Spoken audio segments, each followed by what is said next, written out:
चलिए आपको सीधे लाइव तस्वीरें दिखाते हैं ब्रिक्स सम्मेलन की, जहां प्रधानमंत्री मोदी का बैठकों का सिलसिला लगातार जारी है।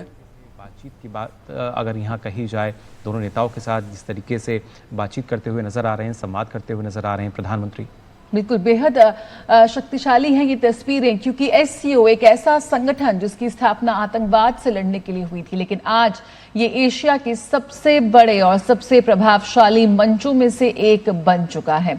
और आज एशिया, अगर हम बात करें, भारत की बात करें, तो सिर्फ एक ग्लोबल साउथ की आवाज को मुखर करने की बात नहीं है।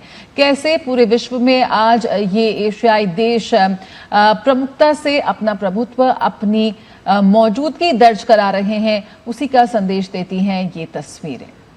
बिल्कुल। तो एससीओ समिट का पूर्ण सत्र आज, जिसमें जो लीडर्स की बैठक है, एससीओ के लीडर्स, ये बैठक शुरू हो चुकी है तियानजिन में, और प्रधानमंत्री नरेंद्र मोदी भी इसको संबोधित करेंगे। लेकिन उससे पहले ये तस्वीर जहां पे आप देख सकते हैं प्रधानमंत्री नरेंद्र मोदी, रूस के राष्ट्रपति पुतिन और साथ ही चीन के राष्ट्रपति शी जिनपिंग जो हैं वो मौजूद हैं। और अपने आप में काफ़ी, अगर इन तस्वीरों की ज़ाहिर तौर पर जया हम मान सकते हैं कि अब शायद सुर्खियों में भी ये तस्वीरें नज़र आएंगी कि किस तरीके से भारत का जो दबदबा है वो भी नज़र आता है, और प्रधानमंत्री नरेंद्र मोदी का जो नेतृत्व है, कैसे उस दूरदर्शी नेतृत्व की जो क्षमता है वो आज नज़र आती है, जब दो बड़ी महाशक्तियों के साथ भारत मिलकर खड़ा हुआ है और एक तीसरी आर्थिक शक्ति के रूप में उसको भी देखा जाता है। हालांकि अभी हम विश्व की चौथी आर्थिक महाशक्ति बन चुके हैं, लेकिन जल्द ही तीसरी की तरफ अग्रसर भी हैं, और उसी वजह से लगातार भारत का जो दबदबा है, जो परचम है, वो लहराता हुआ नजर आता है वैश्विक मंच पर।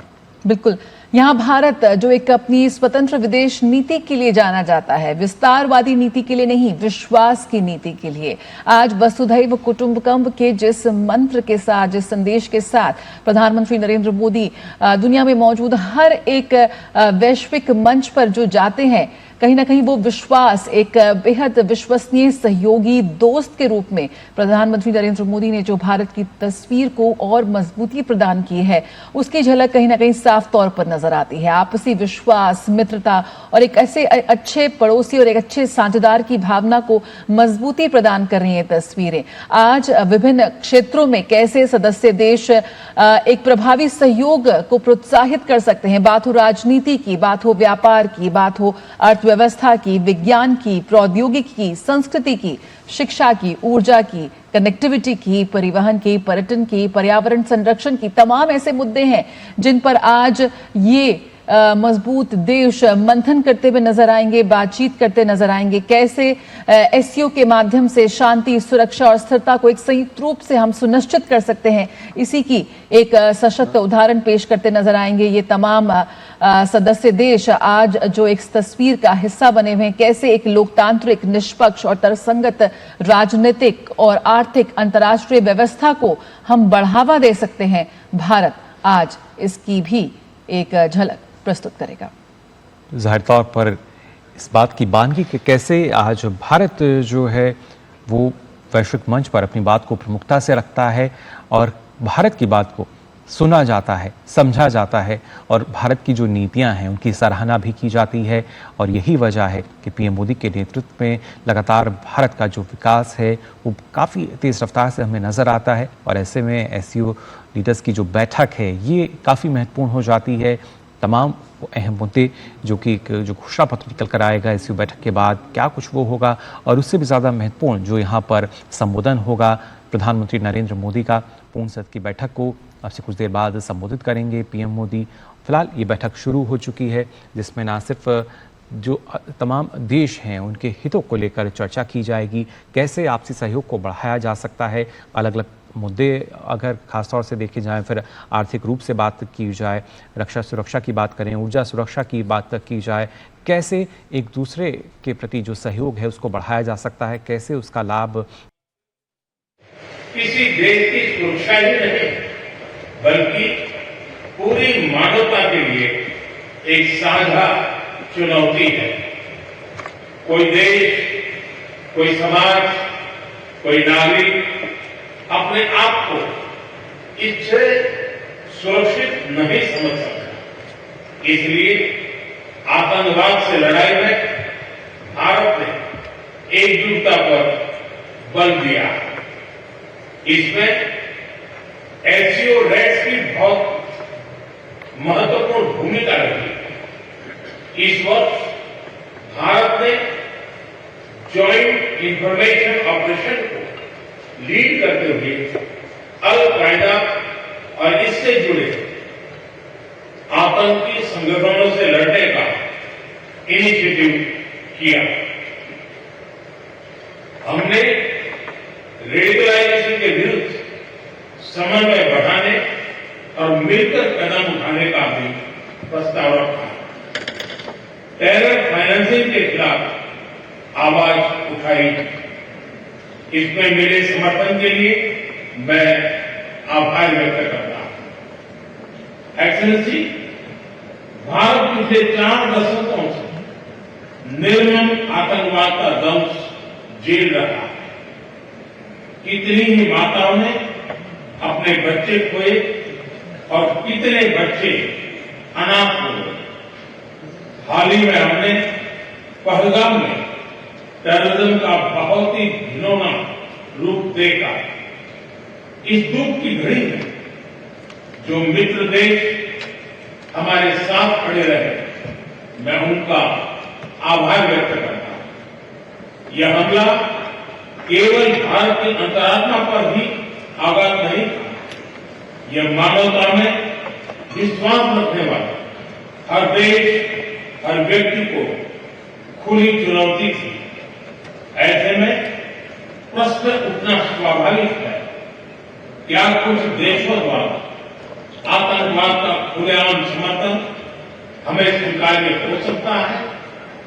एक्सेलेंसी, हमें स्पष्ट रूप से और एक स्वर में कहना होगा कि आतंकवाद पर कोई भी डबल स्टैंडर्ड स्वीकार्य नहीं होंगे।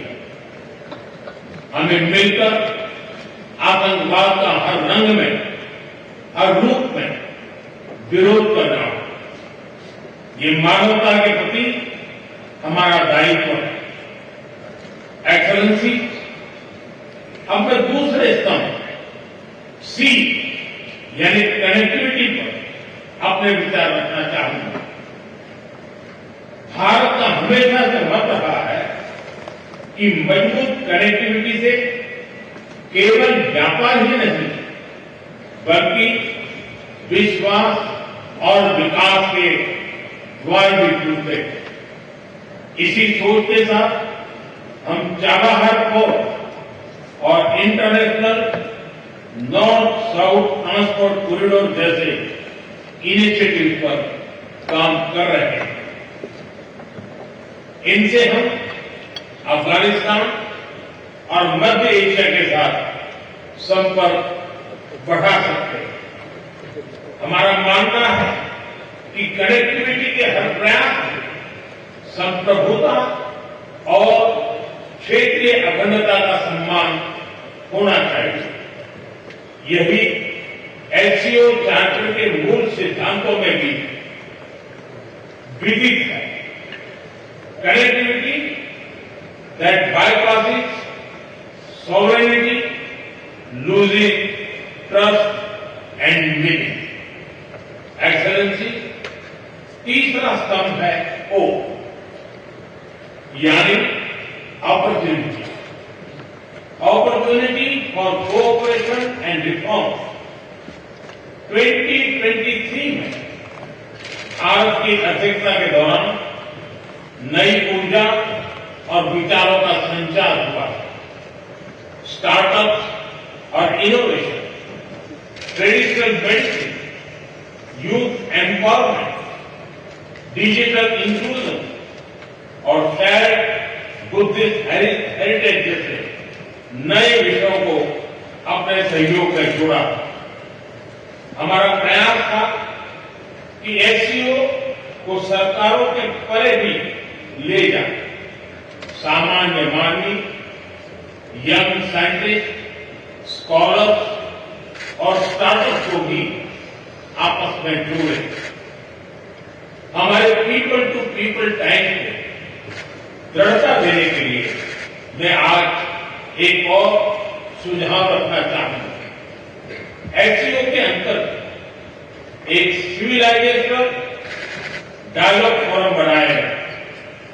इससे हम अपनी प्राचीन सभ्यताओं, कला, साहित्य और परंपराओं को वैश्विक मंच पर साझा कर सकते हैं। एक्सेलेंसी, आज भारत रिफॉर्म, परफॉर्म, ट्रांसफॉर्म के मूल मंत्र पर आगे बढ़ रहा है। कोविड हो या वैश्विक आर्थिक अस्थिरता, हमने हर चुनौती को अवसर में बदलने का प्रयास किया है। हम लगातार वाइड रेंजिंग रिफॉर्म पर काम कर रहे हैं। इसे देश में विकास के साथ साथ अंतर्राष्ट्रीय सहयोग के लिए भी नए अवसर खुल रहे हैं।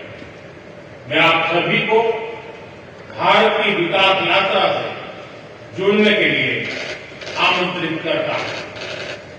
एक्सेलेंसी, यह खुशी की बात है कि एससीओ भी समय के अनुरूप इवॉल्व हो रहा है। ऑर्गेनाइज्ड क्राइम, ड्रग ट्रैफिकिंग और साइबर सिक्योरिटी जैसे समकालीन चुनौतियों से निपटने के लिए 4 नए केंद्र बनाए जा रहे हैं। हम इस रिफॉर्म ओरिएंटेड माइंडसेट का स्वागत करते हैं। वैश्विक संस्थानों रिफॉर्म्स के लिए एससीओ सदस्य आपसी सहयोग बढ़ा सकते हैं। संयुक्त राष्ट्र की 80वीं वर्षगांठ के अवसर पर हम एकमत होकर यूएन रिफॉर्म का आह्वान कर सकते हैं। ग्लोबल साउथ की आकांक्षाओं को आउटडेटेड फ्रेमवर्क में कैद रखना भावी पीढ़ियों के प्रति घोर अन्याय है। नई पीढ़ी के बहुरंगी सपनों को हम पुराने जमाने की ब्लैक एंड व्हाइट स्क्रीन पर नहीं दिखा सकते। स्क्रीन बदलने की होगी। एचसीओ मल्टीलेटरलिज्म और इंक्लूसिव वर्ल्ड ऑर्डर का मार्गदर्शक बन सकता है। मुझे खुशी है कि इस महत्वपूर्ण विषय पर आज एक स्टेटमेंट जारी किया जा रहा है। एक्सेलेंसी, हम सभी पार्टनर्स के साथ समन्वय और सहयोग के साथ आगे बढ़ रहे हैं। मैं एससीओ के अगले अध्यक्ष किर्गिस्तान के राष्ट्रपति और मेरे मित्र प्रेसिडेंट जपारोव को शुभकामनाएं देता हूं। बहुत बहुत धन्यवाद।